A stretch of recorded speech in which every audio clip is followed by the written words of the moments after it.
नमस्कार, अरुंधतीज किचनमध्ये तुमचे स्वागत. तुम्ही असे भोपळ्याचे आप्पे करून बघितले का? इथे मी भोपळा घेतला, कापून घेतला आणि त्यानंतर मिक्सरमध्ये मिरच्या, लसूण, थोडासा रवा घातला, 1 वाटी.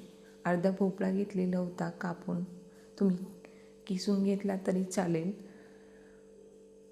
आणि त्यानंतर थोडंसं मीठ घातलं. जाडसर आपल्याला दळून घ्यायचं आहे. थोडंसं पाणी मिक्स करून मी इथे टाकते. दळून घेतलं आणि त्यानंतर एका पातेल्यामध्ये काढून घेतलं. आता यामध्ये मी थोडंसं दही घालते, थोडासा आमसूरपणा येण्यासाठी, आणि छान मिक्स करून घेतला. आता इथे मला त्या मिश्रणाला तडका द्यायचा. त्यासाठी मी इथे तेल घेतलं. तेलामध्ये थोडेसे जिरे टाकले.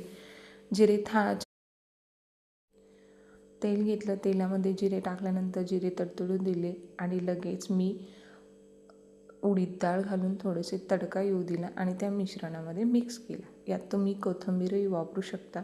कापून छान मिक्स करा कोथिंबीर.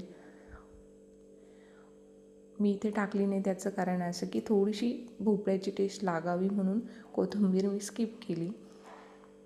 सगळंच एकत्र आल्यानंतर त्याची चव जरा बदलते. आणि इथे मी आप्पे पात्र घेतलं, गरम केलं, त्यामध्ये थोडंसं तेल सोडलं आणि मिश्रण थोडंसं जाडसर ठेवा म्हणजे तुमचं आप्पे छान फुलतील. जास्त पातळही नको, जास्त घट्टही नको. आणि हळूवारपणे एक एक बाऊलमध्ये आपण ते सोडणार आहोत. आणि अशा प्रकारे मी प्रत्येक याच्यात टाकून घेतलेलं आहे. आणि त्यावर आता झाकण ठेवून घ्यायचं आणि मस्त वाफेवर शिजून द्यायचे. शिजून झाल्यानंतर त्याचा रंग बदललेला आहे. मी परत एकदा झाकण ठेवलं, वाफ होऊ दिली आणि मग पलटायला घेतले.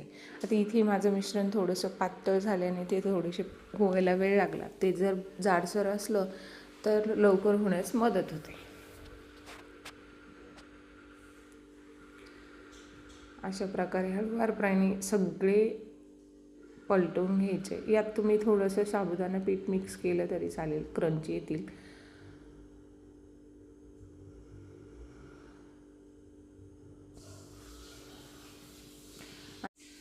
आपले आप्पे तयार आहे.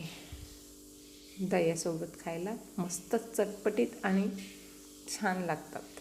थँक्यू.